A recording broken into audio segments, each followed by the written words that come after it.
The following content is provided under a Creative Commons license.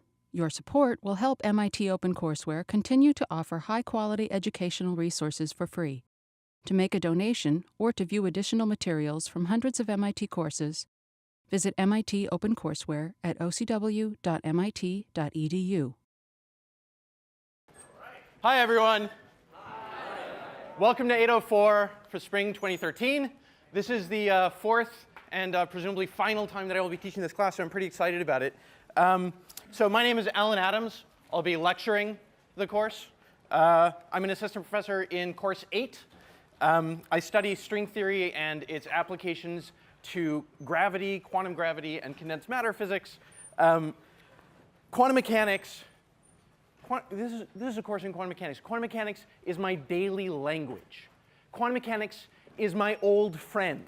I met quantum mechanics 20 years ago. I just realized that last night. It was kind of depressing. So, old friend. It's also my most powerful tool. So I'm pretty psyched about it. Our recitation instructors are Barton Zwiebach, yay, and Matt Evans, yay. Okay, Matt's new to the department, so welcome him. Hi. So he just started his faculty position, which is pretty awesome. And our TA is Paolo Glorioso. Paolo, are you here? Hey, there you are. OK, so he's a person to send all complaints to. So just out of curiosity, how many of y'all are course 8? Oh, awesome. How many of y'all are, I don't know, 18? Solid. 6? Excellent. 9? No one? This is the first year we haven't had anyone in course 9. That's a shame. Last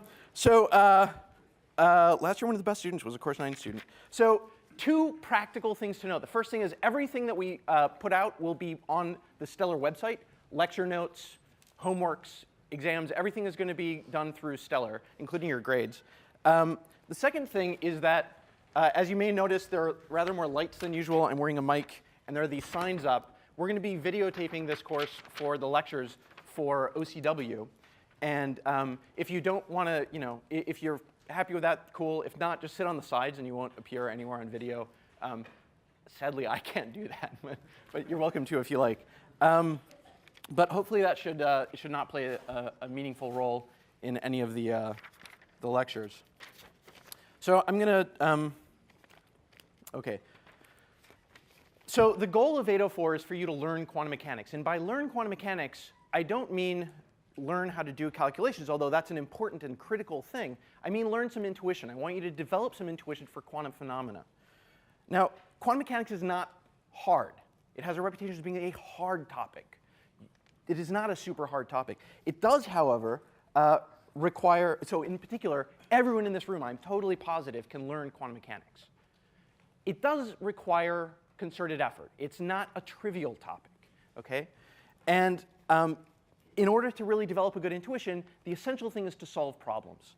So the way you develop a new intuition is by solving problems and by dealing with new situations, new contexts, new regimes, which is what we're going to do in 804. It's essential that you work hard on the problem sets. So your job is to devote yourself to the problem sets.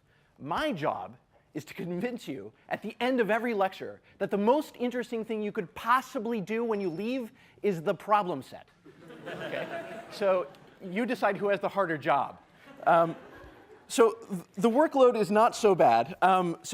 We have problem sets due. They're due in the physics box in the usual places by lecture by 11 a.m. sharp on Tuesdays, okay, every week.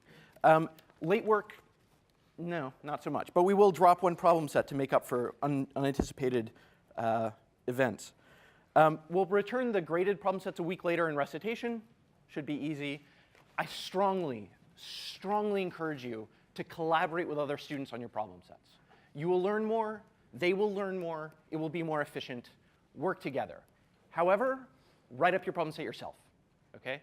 That's the best way for you to develop and test your understanding.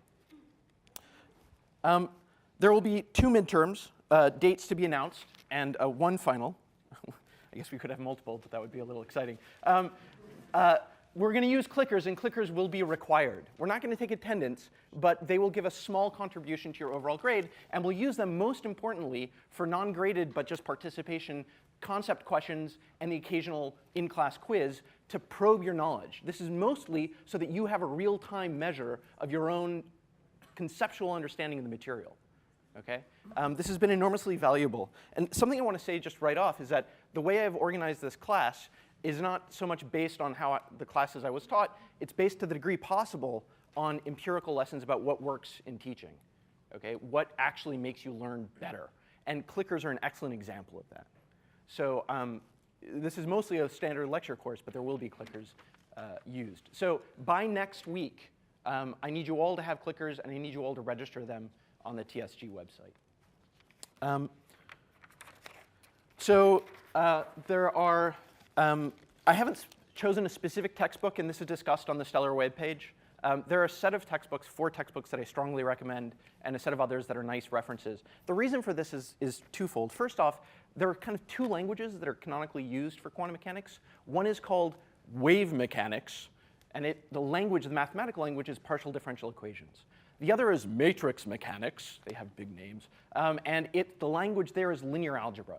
And different books emphasize different aspects and use different languages. And they also try to aim at different problems. Some books are aimed towards people who are interested in material science. Some books that are aimed towards people interested in philosophy. And depending on what you want, get the book that's suited to you. Okay? And every week, I'll be providing, with your problem sets, readings from each of the recommended texts. So what I really encourage you to do is find a group of people to work with every week and make sure that you've got all the books covered between you. This will give you as much access to the text as possible without forcing you to buy 4 books, which I would discourage you from doing.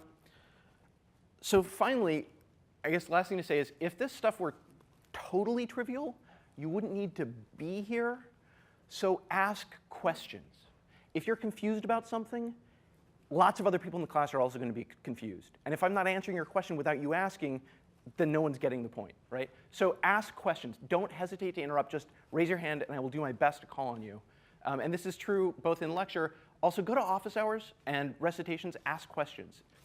I promise there's no such thing as a terrible question. Someone else will also be confused. Okay, so it's very valuable to me and to everyone else. OK. So before I get going on the actual physics content of the class, are there any other practical questions? Yeah. What did you say was the lateness policy? Lateness policy. No late work is accepted whatsoever. So you said there's like a makeup? There is. So the deal is, given that every once in a while, you're going to be walking to school and your leg is going to fall off or a dog's going to jump out and eat your person standing next to you, whatever. Things happen. So we will drop your lowest problem set score without any questions, right? At the end of the semester, we'll just drop your lowest score. And if you turn them all in, great. Whatever your lowest score was, fine. If you missed one, then gone. On the other hand, if you know, like, next week I'm going to be attacked by a rabid squirrel, it's going to be horrible. I don't want to have to worry about my problem set. Could we work this out? So if you know ahead of time, come to us. But you need to do that well ahead of time. The night before doesn't count. OK? Yeah? Will we be able to watch the videos? That's an excellent question. I don't know. I don't think so. I think it's going to happen at the end of the semester. Yeah. OK. So no, you'll be able to watch them later on the OCW website. Other questions? Yeah. Do you have any other videos that you recommend, like other courses on YouTube? Oh, that's an interesting question. I don't off the top of my head, but if you send me an email, I'll peruse around. Because I do know several other lecture series that I like very much, but I don't know if they're available on YouTube or publicly. So send me an email and I'll check. Yeah? About the reading assignments? Reading assignments on the problem set every week will be listed. There will be equivalent reading from every textbook.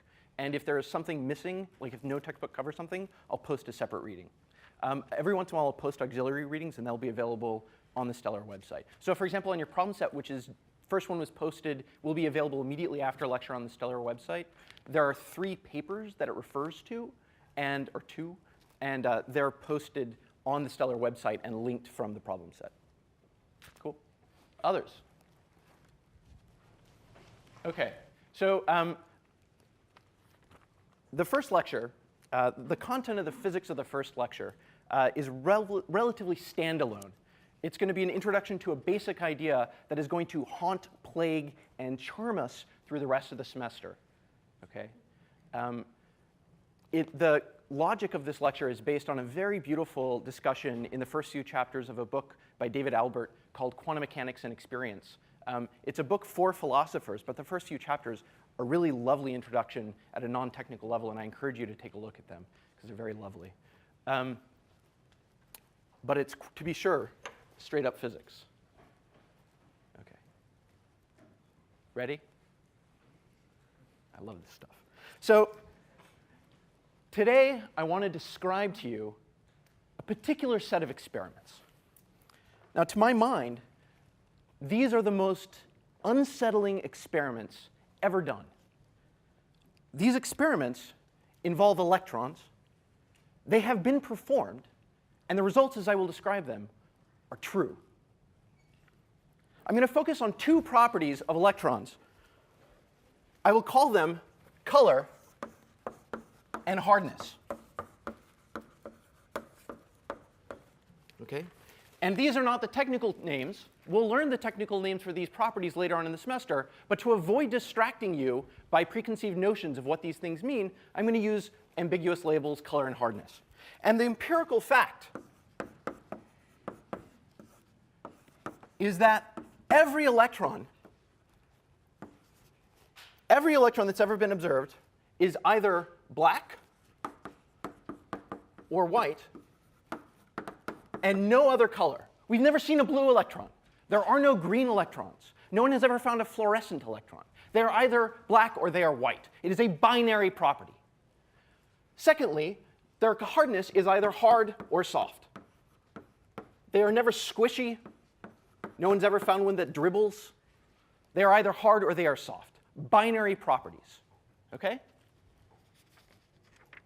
Now, what I mean by this is that it is possible to build a device which measures the color and the hardness. In particular, it is possible to build a box, which I will call a color box, that measures the color. And the way it works is this. It has three apertures, an in port and two out ports, one which sends out black electrons and one which sends out white electrons.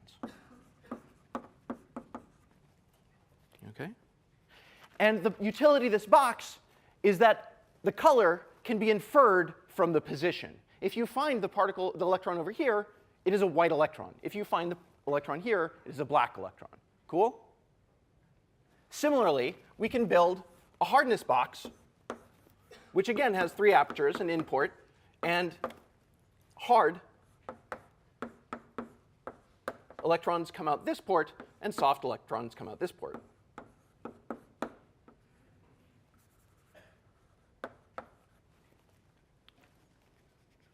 Okay? Now, if you want, you're free to imagine that these boxes are built by putting, a monkey inside, and you send in an electron, and the monkey, with the ears, looks at the electron and says, it's a hard electron, it sends it out one way, or it's a soft electron, it sends out the other. The workings inside do not matter. And in particular, later in the semester, I will describe in considerable detail the workings inside this apparatus. And here's something I want to emphasize to you. It can be built in principle using monkeys, hyper-intelligent monkeys that can see electrons. It could also be built using magnets and silver atoms. It could be done with neutrons. It can be done with all sorts of different technologies. And they all give precisely the same results as I'm about to describe. OK? They all give precisely the same results. So it does not matter what's inside. But if you want a little idea, you can imagine putting a monkey inside a hyper-intelligent monkey. I don't know. It sounds good. So I'm going to call, So a key property of these hardness boxes and color boxes is that they are repeatable. And here's what I mean by that. If I send in an electron and I find that it comes out of a color box black, and then I send it in again, then if I send it into another color box, it comes out black again. So in diagrams, if I send in some random electron to a color box, and I discover that it comes out, let's say, the white aperture, And so here's dot, dot, dot. And I take the ones that come out the white aperture and I send them into a color box again.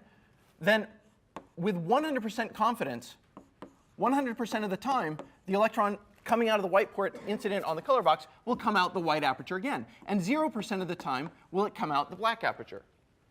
So this is a persistent property. You notice that it's white. You measure it again, it's still white. Do it a little bit later, it's still white. OK? It's a persistent property.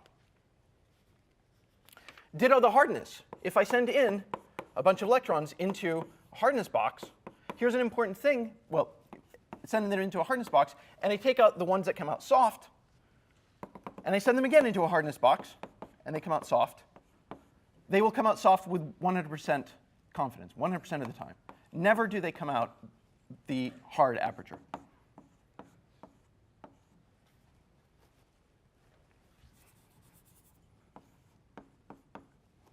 OK? Any questions at this point?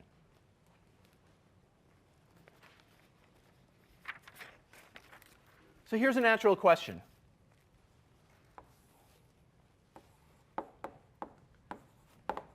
Might the color and the hardness of an electron be related? And more precisely, might they be correlated? Might knowing the color infer something about the hardness?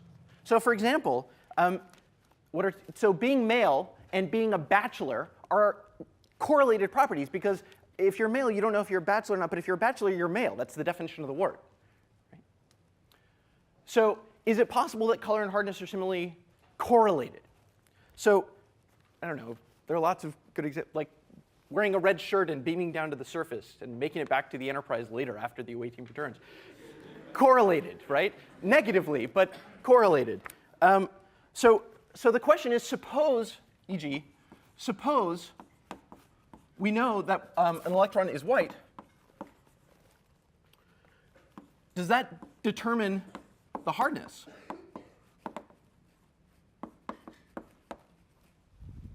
So we can answer this question by using our boxes.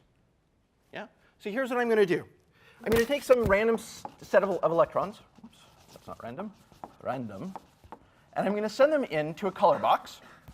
And I'm going to take the electrons that come out the white aperture. And here's a useful fact. When I say random, here's operationally what I mean. I take some piece of material, I scrape it, I pull off some electrons, and they're totally randomly chosen from the material, and I send them in. If I send a random pile of electrons into a color box, useful thing to know, they come out about half and half. It's just some random assortment. Some of them white, some of them come out black.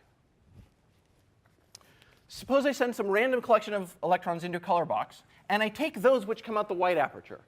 And I want to know, does white determine hardness? So I can do that, check, by then sending these white electrons into a hardness box and seeing what comes out.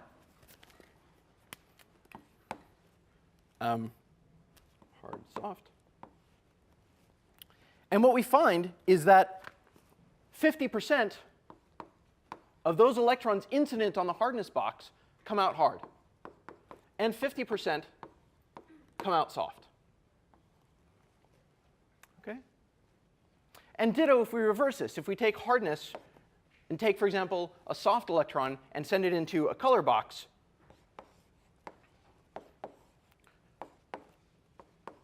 we again get 50-50. OK? So if you take a white electron, you send it into a hardness box, you're at even odds. You're at chance as to whether it's going to come out hard or soft. And similarly, if you send a soft electron into a color box, even odds it's going to come out black or white. OK? So knowing the hardness does not give you any information about the color. And knowing the color does not give you any information about the hardness. Cool? These are independent facts, independent properties. They're not correlated in this sense, in precisely this operational sense. Cool? Questions? OK. So measuring the color gives 0 predictive power for the hardness, and measuring the hardness gives 0 predictive power for the color. And from that, I will say that these properties are uncorrelated. So H, hardness, and color are, in this sense, uncorrelated.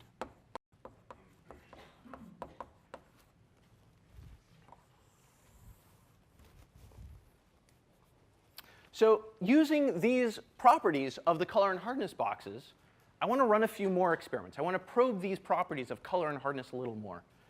And in particular, knowing these results allows us to make predictions to predict the results for a set of very simple experiments. Now, what we're going to do for the next bit is we're going to run some simple experiments, and we're going to make predictions, and then those simple experiments are going to lead us to more complicated experiments.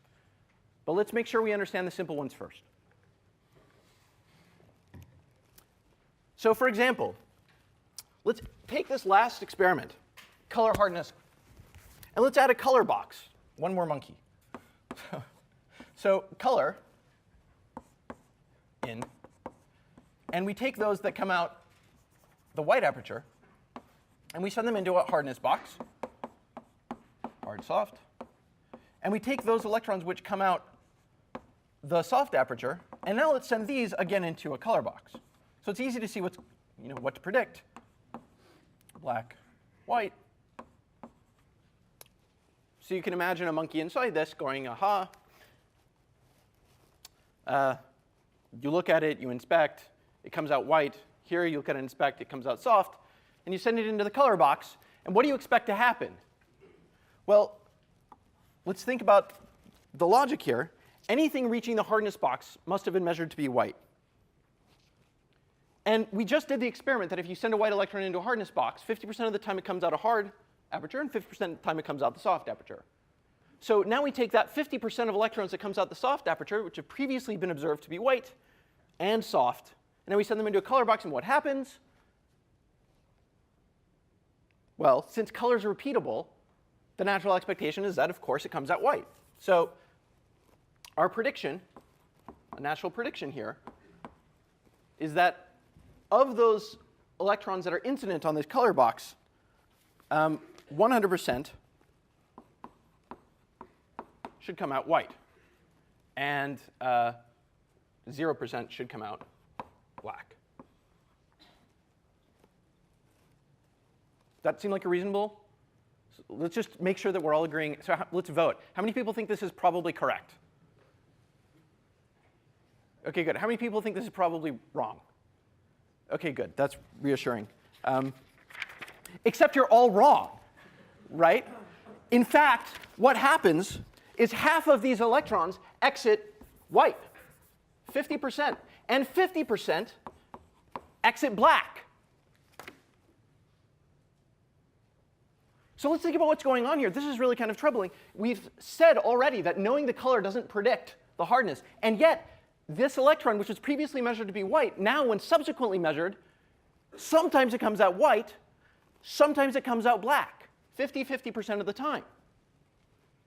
Okay? So that's surprising. What that tells you is you can't think of the electron as a little ball that has black and soft written on it. Right? You can't, because apparently that black and soft isn't a persistent thing, although it's persistent in the sense that once it's black, it stays black. So what's going on here? Now, I should emphasize that the same thing happens if I had changed these to if I had changed this to taking the black electrons and throwing in hardness and picking soft and then measure the color, or if I had used the hard electrons. Any of those combinations, any of these ports would have given the same results, 50-50. It is not persistent in this sense. Apparently, the presence of the hardness box tampers with the color somehow. So it's not quite as trivial as that hyper-intelligent monkey. Right? Something else is going on in here. So this is suspicious. So here's the first natural move. The first natural move is, oh, look, surely there's some additional property of the electron that we just haven't measured yet that determines whether it comes out the second color box black or white. Right? There's got to be some property that determines this. And so people have spent a tremendous amount of time and energy looking at these initial electrons and looking with great care to see whether there's any sort of feature of these incident electrons which determines which port they come out of. And the shocker is, no one's ever found such a property. No one has ever found a property which determines which port it comes out of. As far as we can tell, it is completely random. Those that flip and those that don't are indistinguishable at the beginning. And let me just emphasize, if anyone found such a, it's not like we're not looking, right? If anyone found such a property, fame, notoriety, subverting quantum mechanics, Nobel Prize, people have looked, and there is none that anyone's been able to find. And as we'll see later on, using Bell's inequality, we can more or less nail that such things don't exist. Such a feature doesn't exist. But this tells us something really disturbing. This tells us, and this is the first real shocker, that there is something intrinsically unpredictable, non-deterministic, and random about physical processes that we observe in a laboratory. There is no way to determine a priori whether it will come out black or white from the second box. Probability in this experiment is forced upon us by observations. OK, well, there's another way to come at this. You could say, look, you ran this experiment, that's fine, but look, I've met the guy who built these boxes, and look, he's just some guy, right? And he just didn't do a very good job, right? The boxes are just badly built. So here's the way to defeat that argument. No, we've built these things out of different materials, using different technologies, using electrons, using neutrons, using buckyballs, C60. Seriously, it's been done. Okay? We've done this experiment, and this property does not change. It is persistent. And the thing that's most upsetting to me is that not only do we get the same results independent of what objects we use to run the experiment, we cannot change the probability away from 50-50 at all. To within experimental tolerances, we cannot change, no matter how we build the boxes, we cannot change the probability by part in 100. Okay? 50-50. And to anyone who grew up with determinism from Newton, this should hurt, right? This should feel wrong. But it's a property of the real world, and our job is going to be to deal with it, okay? Rather, your job is going to be to deal with it, because I went through this already. So, okay? So here's a curious consequence. Oh, any questions before I cruise? Okay, so here's a curious consequence of this series of experiments. Here's something you can't do. Are you guys old enough where you can't do this on television? Oh, Jesus. This is so sad. OK, so here's something you can't do. We cannot build. It is impossible to build a reliable color and hardness box. We've built a box that tells you what color it is. We've built a box that tells you what hardness it is. But you cannot build a meaningful box that tells you what color and hardness an electron is. So in particular, what would this magical box be? It would have 4 ports. And its ports would say, well, one is white and hard, and one is white and soft, and one is black and hard, and one is black and soft. So you can imagine how you might try to build a color and hardness box. So for example, here's something that you might imagine. Take our incident electrons, and first send them into a color box. Okay, and take those white electrons. Oops. OK, I'll just draw it this way. Take the white electrons and send them into a hardness box. And take those electrons, and this is going to be white and hard, and this is going to be white and soft. OK, and similarly send these black electrons into a hardness box. And here's hard and black, and here's soft and black. OK. Everyone cool with that? So this seems to do the thing I wanted. It measures both the hardness and the color. What's the problem with it?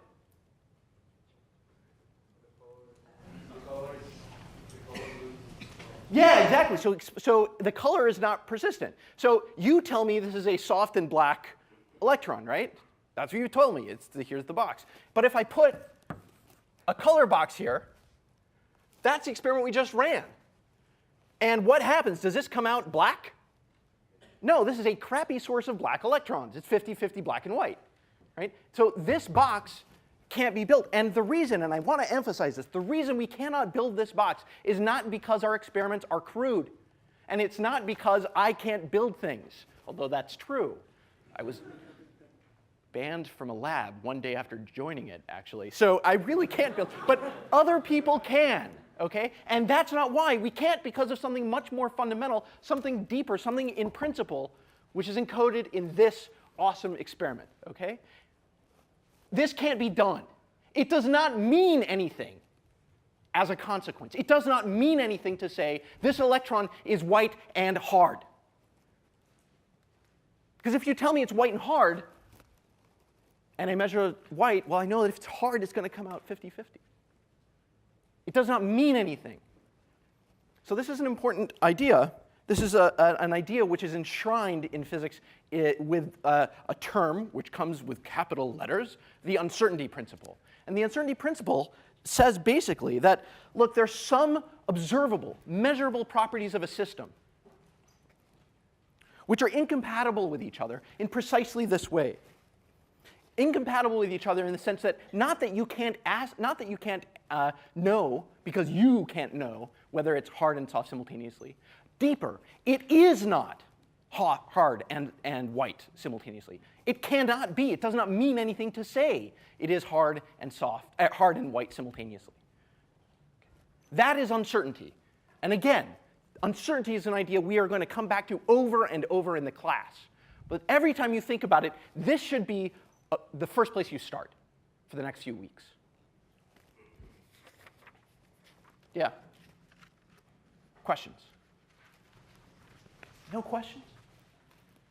OK, so at this point, it's really tempting to think, yeah, OK, this is just, this is just about the hardness and the color of electrons.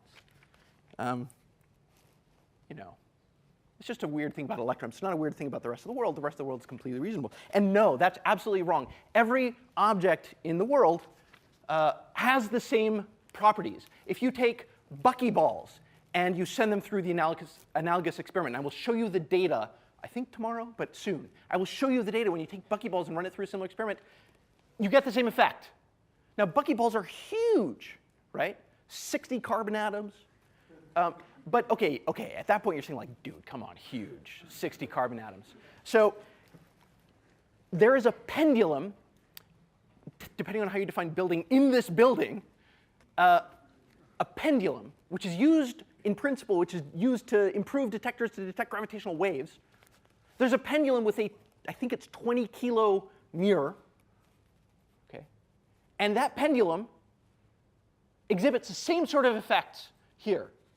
Okay? We can see these quantum mechanical effects in those mirrors. And this is in breathtakingly awesome experiments done by Nergis Malvavala, whose name I can never pronounce, but who is totally awesome. She's an amazing physicist. And she can get these kind of quantum effects out of a 20-kilo mirror. So before you say something silly like, it's just electrons, it's 20-kilo mirrors. And if I could put you on a pendulum that accurate, it would be you. Okay? These are properties of everything around you. The miracle is not that electrons behave oddly. The miracle is that when you take 10 to the 27 electrons, they behave like cheese. That's the miracle, OK? This is the underlying correct thing. OK, so this is so far so good. But let's go deeper. Let's push it. And to push it, I want to design for you a slightly more elaborate apparatus. Slightly more elaborate experimental apparatus. And for this, I want you to consider the following device. I'm going to need to introduce a couple of new features for you. Here's a hardness box, and it has an in port. And the hardness box has a hard aperture, and it has a soft aperture. And now, in addition to this hardness box, I'm going to introduce two elements. First, mirrors. Okay. And what these mirrors do is they take the incident electrons and nothing else. They change the direction of motion. Okay?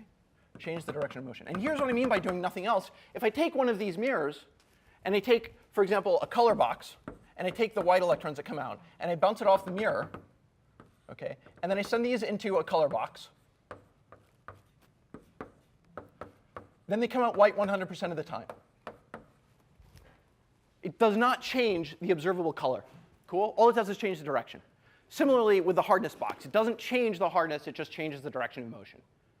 Okay? And every experiment we've ever done on these guys changes in no way whatsoever the color or the hardness by subsequent measurement. Cool?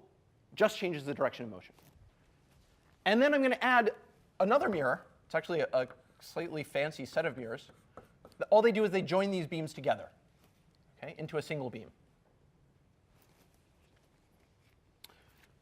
And again, this doesn't change the color. You send in a white electron, you get out, and you measure the color on the other side, you get a white electron. You send in a black electron from here, and you measure the color, you get a black electron again out. Cool? So here's my apparatus. And I'm going to put this inside a big box. And I want to run some experiments with this apparatus.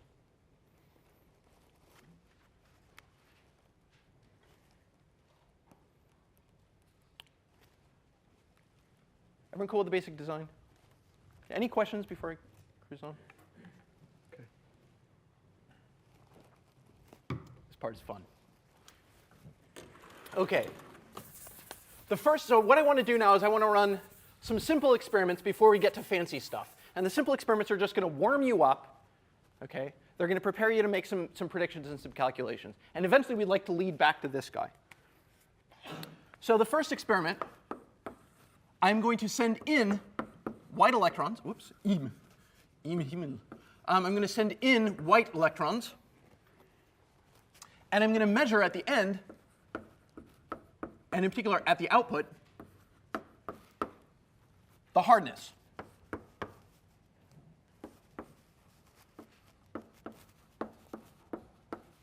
Okay? So I'm going to send in white electrons.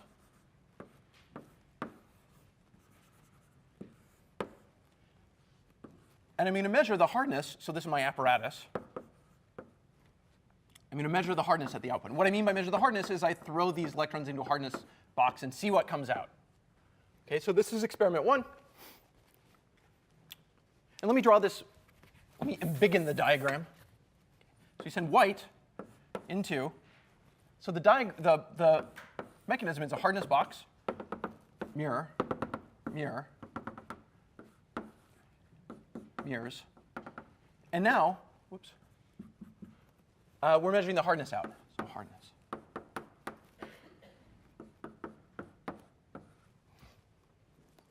And the question I want to ask is, how many electrons come out the hard aperture, and how many electrons come out the soft aperture of this final hardness box? Okay? So I'd like to know what fraction come out hard and what fraction come out soft. I send an initial white electron. For example, I took a color box and took the white output. Send them into the hardness box. Mirror, mirror, hard, hard, soft. And what fraction come out hard and what fraction come out soft? OK. So just think about it for a minute. Okay. And when you have a prediction in your head, raise your hand.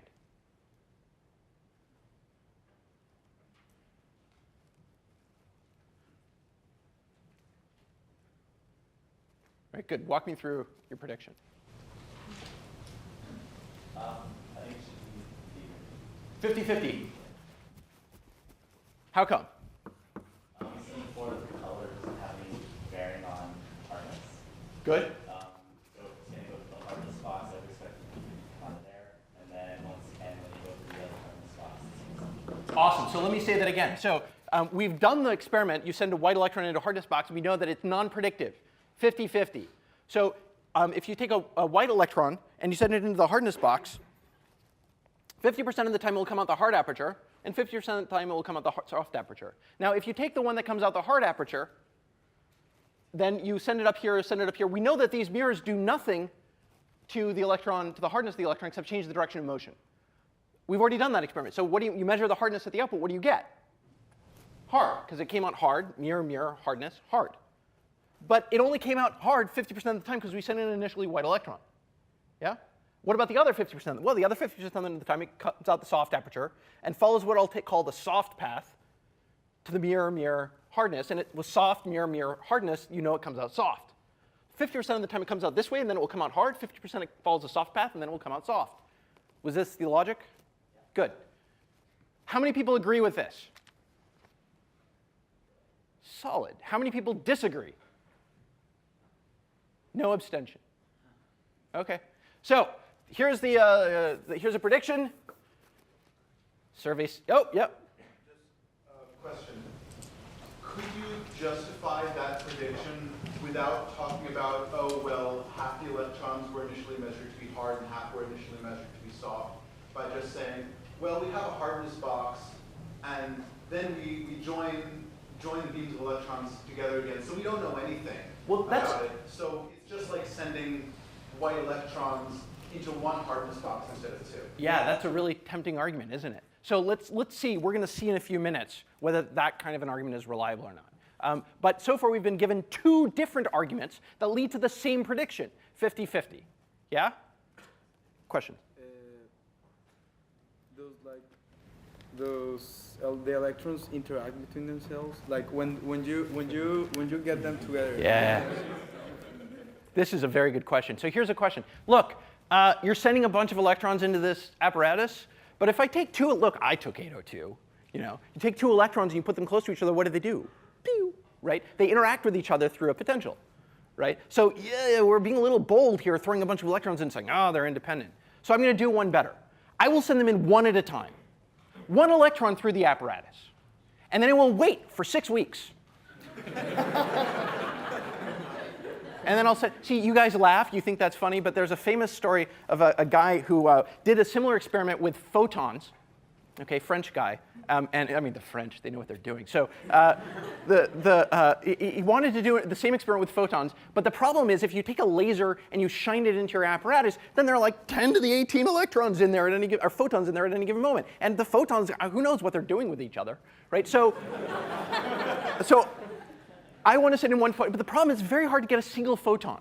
Very hard. So what he did, kid you not, he took an opaque barrier. I don't remember what it was. It was some sort of film on top of glass. I think it was some sort of oil tar film.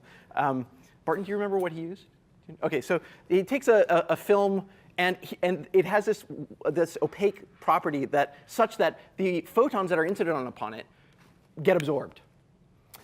Once in a blue moon, a photon manages to make its way through. Literally, like once every couple of days. OK, now, or a couple of hours, I think. So it's going to take a long time to get any sort of statistics. But he has this advantage that once every couple of hours or whatever, a photon makes its way through. That means inside the apparatus, if it takes a picosecond to cross, triumph, right? That's the week I was talking about. So he does this experiment.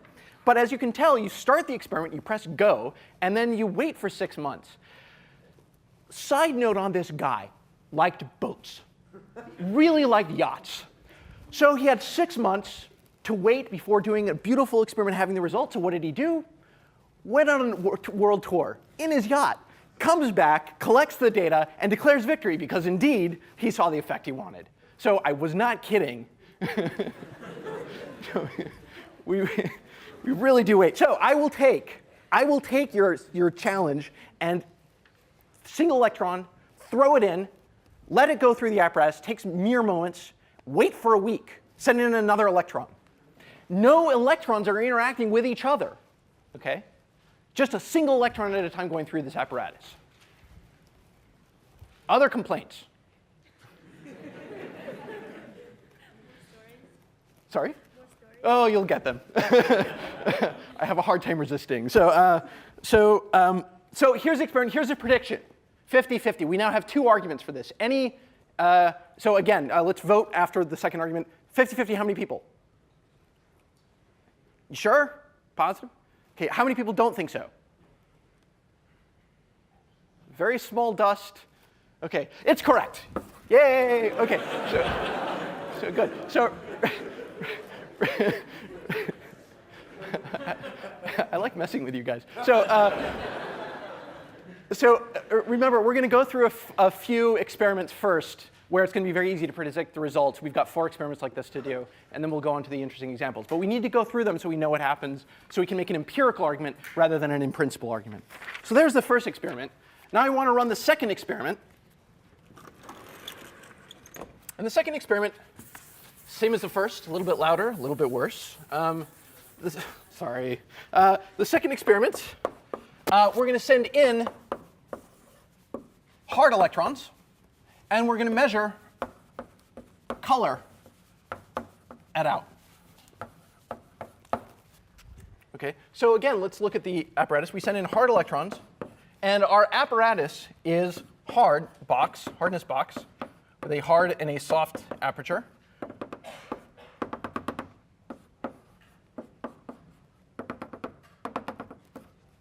And now we're going to measure the color at the output. color. What have I been doing? Black. And now I want to know what fraction come out black and what fraction come out white.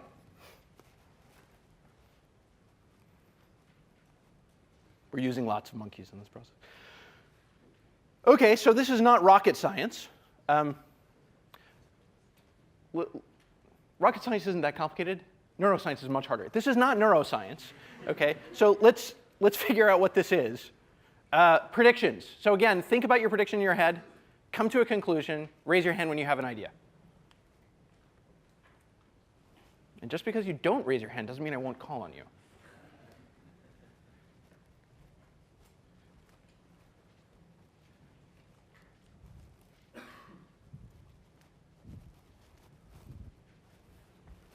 Um, 50-50 black and white. 50-50 black and white. I like it. Tell me why. It's gone through a hardness box, which scrambled the color, and therefore has to be 50-50. Great. So the statement, I'm going to say that slightly more slowly. That was exactly, that was an excellent argument. We have a hard electron. We know that hardness boxes are persistent. If you send a hard electron in, it comes out hard. So every electron incident upon our apparatus will transit across the hard trajectory. Right? It will bounce, but it is still hard because we've already done that experiment. The mirrors do nothing to the hardness. So we send a hard electron into the color box, and what comes out? Well, we've done that experiment too. Hard into color, 50-50. So the prediction is 50-50. This is your prediction. Is that correct? Awesome. OK. Let us vote. How many people think this is correct? Gusto, I like it. How many people think it's not? All right, yay, this is correct. OK, third experiment, slightly more complicated. But we have to go through these to get to the good stuff. So humor me for a moment.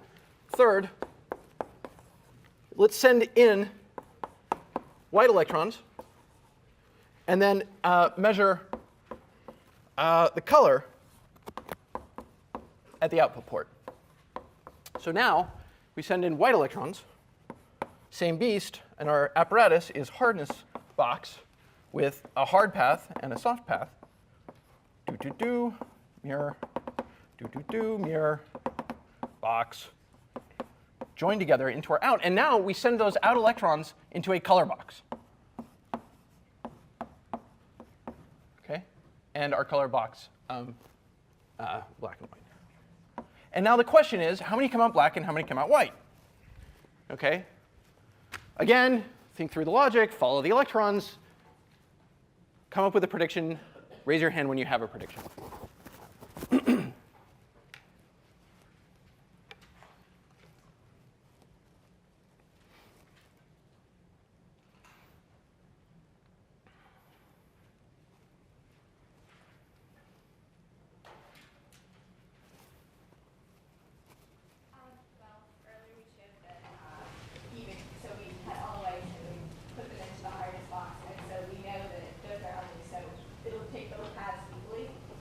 With equal probability. Yeah, and Good. then it'll go back into our color box. But earlier, when we did the same thing without the weird path changing, it came out 50-50 still. So I would say still 50-50. Great. So let me say that again out loud, and tell me if this is an accurate sort of extension of what you said. I'm just going to use more words, but it's, I think, the same logic. We have a white electron, initially a white electron. We send it into a hardness box. When we send a white electron into a hardness box, we know what happens. 50% of the time it comes out hard, the hard aperture. 50% of the time it comes out the soft aperture. Consider those electrons that came out the hard aperture.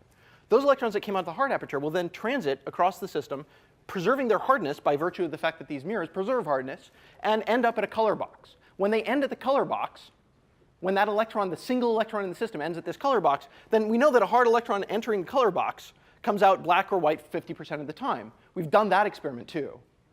So for those 50% that came out hard, we get 50-50. Now consider the other 50%. The other half of the time, the single electron in the system will come out the hard box, come out the soft aperture. It will then proceed along the soft trajectory, bounce, not changing its hardness, and is then a soft electron incident on a color box. But we've also done that experiment, and we get 50-50 out black and white. So those electrons that came out hard come out 50-50, and those electrons that come out soft come out 50-50. And the logic then leads to 50-50 twice, 50-50. Was that an accurate statement of the? Good. It's a pretty reasonable extension. OK, let's vote. How many people agree with this one? Okay, and how many people disagree? Yeah, okay, so vast majority agree, and the answer is no, this is wrong. In fact, of these, 100% come out white, and 0 come out black. Never, ever does an electron come out the black aperture.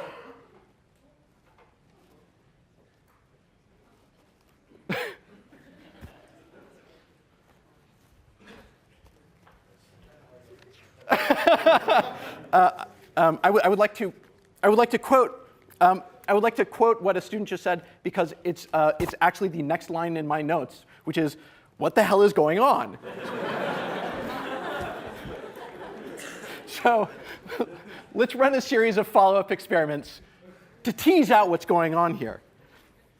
Okay, so something very strange. Let's just all agree something very strange just happened. Okay, we sent a single electron in. And that single electron comes out the hardness box. Well, it either came out the hardness box or it came out the it either came out the hard aperture or the soft aperture. And if it came out the hard, we know what happens. If it came out the soft, we know what happens. And it's not 50-50, right? So we need to improve the situation. Hold on a sec. Hold on one sec. OK. Well, OK, go ahead. Yeah, I have a question about the setup. Yeah. So for the second hardness box, are we collecting both the soft and hard outputs? The second, you mean the first hardness box? Or the one, This are we one? getting, no, the, Which one? Sorry. This guy? Oh, that's a mirror, not a hardness box. So all this does, oh, thanks for asking. OK, yeah, sorry. This is, I wish I had a better notation for this, but I don't.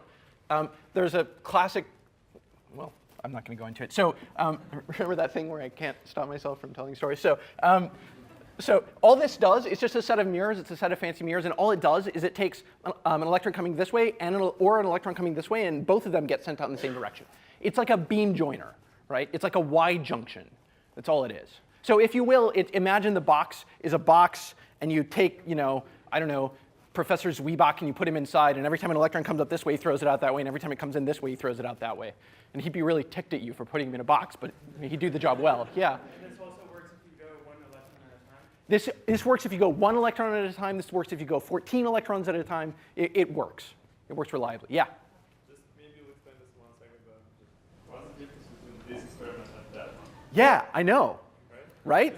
Right? Yeah. So the question was, what's the difference between this experiment and the last one? Yeah, good question. So we're going to have to answer that. Yeah. Well,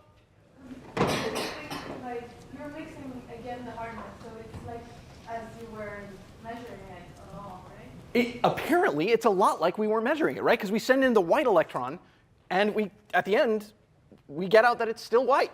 So somehow this is like not doing anything. But how does that work? So that's an excellent observation, and I'm going to build you now a couple of experiments that tease out what's going on. And you're not going to like the answer. Yeah? What were the white electrons generated in this experiment? The white electrons were generated in the following way. I take a random source of electrons. I rub a cat against a balloon, and I charge up the balloon. OK. And so I take those random electrons, and I send them into a color box. And we have previously observed that if you take random electrons and throw them into a color box and pull out the electrons that come out the white aperture, if you then send them into a color box again, they're still white. So that's how I've generated them. I could have done it by rubbing the cat against glass or rubbing it against me, right? Just stroke the cat. But any randomly selected set of electrons sent into a color box, and then from which you take the white electrons. Yeah, exactly. Yeah. Is the difference that you never actually know whether the electron is hard or soft? That's a really good question. So I don't want to, here's something that I'm going to be very careful not to say in this class to the degree possible. I'm not going to use the word to know.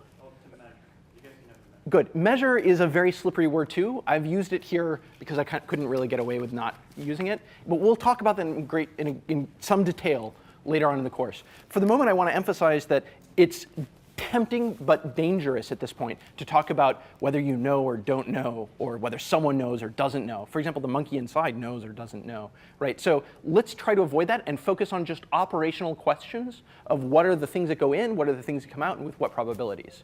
And the reason that's so useful is that it's something that you can just do, right? There's no ambiguity about whether you've caught a white electron in a particular spot. Now, in particular, the reason these boxes are such a powerful tool is that you don't measure the electron, you measure the position of the electron. You get hit by the electron or you don't.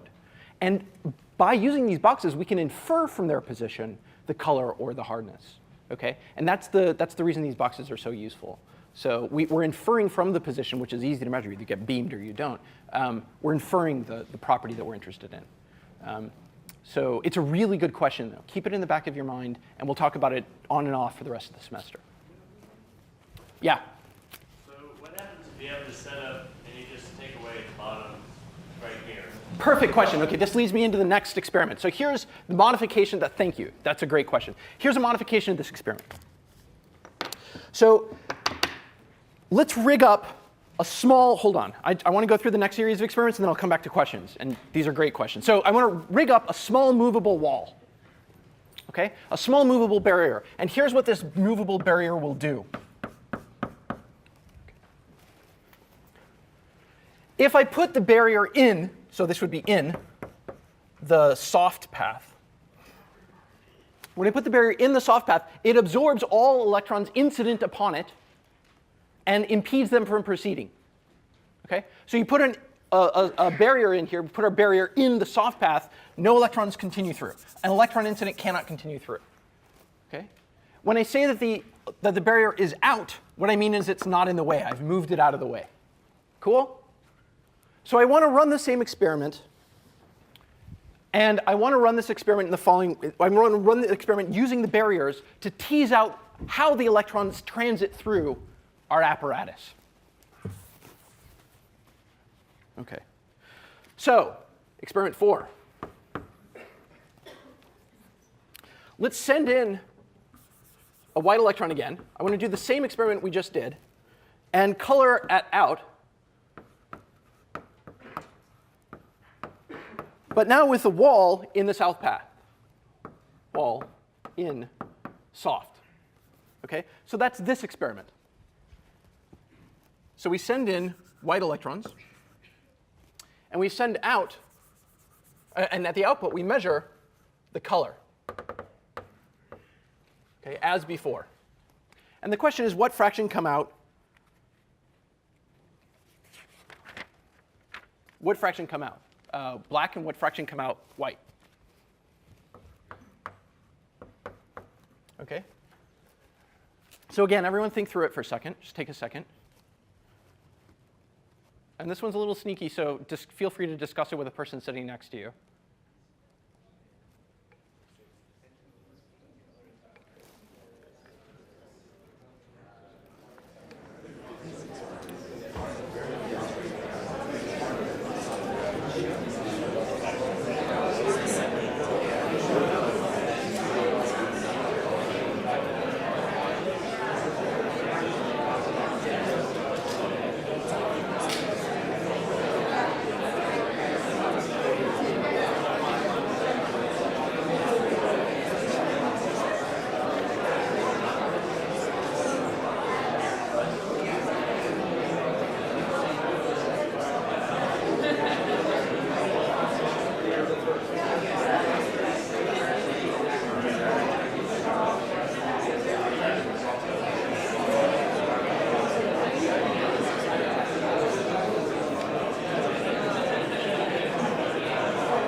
All right, now that everyone's had a quick second to think through this one, let me just talk through what I'd expect from the point of these experiments, and then we'll talk about whether this is reasonable. So the first thing I expect is that, look, if I send in a white electron and I put it into a hardness pass, I know that 50% of the time it goes out hard and 50% of the time it goes out soft. If it goes out the soft aperture, it's going to get eaten by the barrier, right? It's going to get eaten by the barrier. So first thing I predict is that the output should be down by 50%. However, here's an important bit of physics, and this comes to the idea of locality. I didn't tell you this, but these arm lengths in the experiment I did, 3,000 kilometers long. 3,000 kilometers long. That's too minor. 10 million kilometers long. Really long. Very long. Now imagine an electron that enters this, initially white electron. If we had the barriers out, right? If the barrier was out, what do we get? 100% white, right? We just did this experiment to our surprise. So if we did this, we get 100%. That means that any electron going along the south path comes out white. Any electron going along the path goes out white. They all come out white. So now if imagine I do this. Imagine I put a barrier in here 2 million miles away from this path. Okay? How does a hard electron along this path know that I put the barrier there? And I'm going to make it even more sneaky for you. I'm going to insert the barrier along the path after I launch the electron into the apparatus. Okay? And when I send in the electron, I will not know at that moment whether, nor will the electron know, whether, because they're not very smart, whether the barrier is in place. And this is going to be millions of miles away from this guy. Okay? So an electron out here can't know. It hasn't been there. It just hasn't been there. It can't know. But we know that when we ran this apparatus without the barrier in there, it came out 100% white. But it can't possibly know whether the barrier is in there or not, right? It's over here. So what this tells us is that we should expect the output to be down by 50%, but all the electrons that do make it through must come out white, because they didn't know that there was a barrier there. They didn't go along that path. Yeah? Not trying to be wise. Why are you using the word no? Oh, I was just, sorry. No, thank you. Thank you. That was a slip of the tongue. I was making fun of the electron. So, so in that particular case, I was not referring to my or your knowledge. I was referring to the electron's tragically impoverished knowledge. Okay. Yeah? But if they come out 100% white, then wouldn't we know then, with certainty that the electron is both hard and white, which is like a violation? Well, here's the more troubling thing. Imagine it didn't come out 100% white. Then the electron would have demonstrably not gone along the south path, or the soft path. It would have demonstrably gone through the hard path, because that's the only path available to it. And yet it would still have known that millions of miles away there's a barrier on a path it didn't take. So which one's more upsetting to you? Okay? And personally, I find this one the less upsetting of the two. Okay, so the prediction is our output should be down by 50% because half of them get eaten, but they should all come out white because those that didn't get eaten can't possibly know that there was a barrier here. Millions of miles away. Okay? So we run this experiment, and here's the experimental result. In fact, the experimental result is yes, the output is down by 50%, but no, not 100% white, 50% white. 50% white.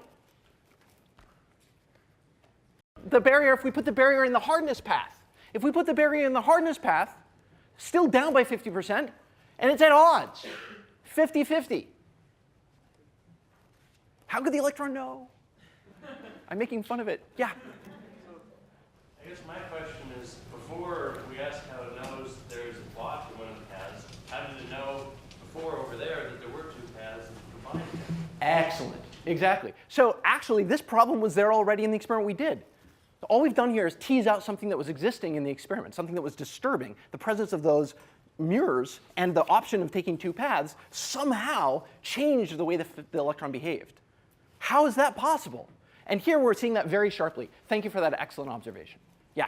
What if you replace the two mirrors with color boxes so that both color boxes get Yeah. either hard or soft, and then you recombine all four beams and then put it through that last color box? Yeah, so that's a totally reasonable. So the question is basically, let's take this experiment and let's make it even more intricate by, for example, replacing these mirrors by color boxes. Okay, so here's the thing I want to emphasize. Something that, well, how to say it? I strongly encourage you to think through that example, and in particular, think through that example. Come to my office hours and ask me about it. So that's going to be studying a different experiment, and different experiments are going to have different results. So we're going to have to deal with that on a case-by-case basis. It's an interesting example, but it's going to take us a bit afar from where we are right now. But after we get to the punchline from this, come to my office hours and ask me exactly that question. Okay? Yeah? So we have a color box, we put it in white, Yeah. How do you know the boxes work? How do I know the boxes work? Well, these are the same boxes we used from the beginning. We tested them over and over. How did you first check it if it's working? If it's always trying to maybe just, Well, how to say? There's no other way to build a box that does the properties that we want, which is that you send in color and it comes out color again, and the mirrors behave this way. There's any box that does those first set of things, which is what I will call a color box, does this too. There's no other way to do it. I mean, I don't mean this because no one's because you can't actually test. check it. You can't actually sample an electron you know is white. Oh, sure, you can. You take the electron that came out of the color box. That's what we mean by saying it's white. Box, yeah. Well, but that's what it means to say the electron is white, right? It's like, how do you know that my name is Allan? You say Allan, and I go, what? Right? But you might say, well, look, that's not a test of whether I'm Allan. It's like, well, what is a test of what you? That's how you test. What's your name? I'm Allan. Oh, great, that's your name. So that's what I mean by white. Now, you might quibble that that's a stupid thing to call an electron, and I grant you that. But it is nonetheless a property that I can empirically engage. Okay, so I've been told that I never ask questions from the people on the right. Yeah. Is it important whether the experimenter knows if the wall is there? No. This experiment has been done again by some French guys. There's this, the French, look, dude. So there's this guy, Allan Adams, great experimentalist, great physicist, and he's done lots of beautiful experiments on exactly this topic. And send me an email, and I'll post some example papers and reviews by him, and he's a great writer on the webpage. So just send me an email to remind me of that. OK, so we're lowish on time, so let me move on. So what I want to do now is I want to take the lesson of this experiment and the observation that was made a minute ago that, in fact, the same problem was present when we ran this experiment and got 100%. We should have been freaked out already. And I want to think through what that's telling us about the electron, the single electron, as it transits the apparatus.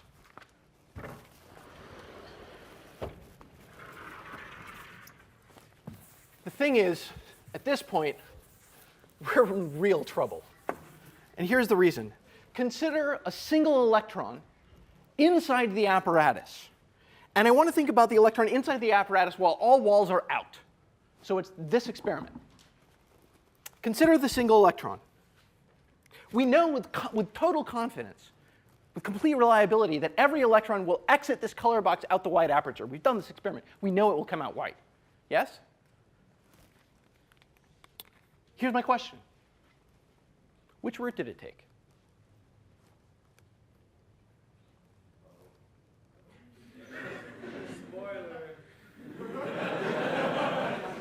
Not a spoiler. Which route did it take? Why do we care what we're doing? I'm asking you the question. That's why you care. I'm the professor here. What is this? Come on. Which route did it take? OK, let's think through the possibilities. Grapple with this question in your belly. Let's think through the possibilities. First off, did it take the hardness path?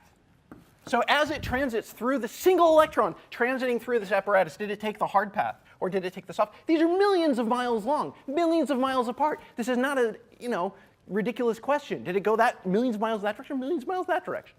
Did it take the hardness path? Ladies and gentlemen, did it take the hardness path, the hard path? Well, we ran this experiment by putting a wall in the soft path. And if we put a wall in the soft path, then we know it took the hard path because no other electrons come out except those that went through the hard path, correct? On the other hand, if it went through the hard path, it would come out 50% of the time white, 50% of the time black. But in fact, in this apparatus, it comes out always 100% white. It cannot have taken the hard path. No. Did it take the soft path? Same argument, different side, right? No.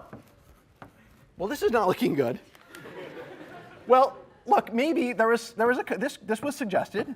Maybe it took both.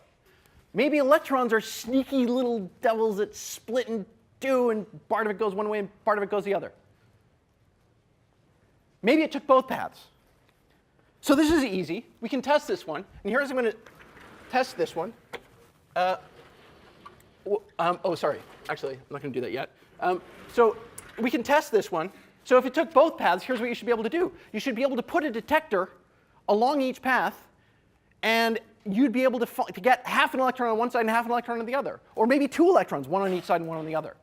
right? So this is the thing that you'd predict if you said it went both. So here's what we'll do. We will take detectors. We will put one along the hard path and one along the soft path. We will run the experiment and then observe whether and ask whether we see 2 electrons, we see half and half, what do we see? And the answer is you always see 1 electron on one of the paths.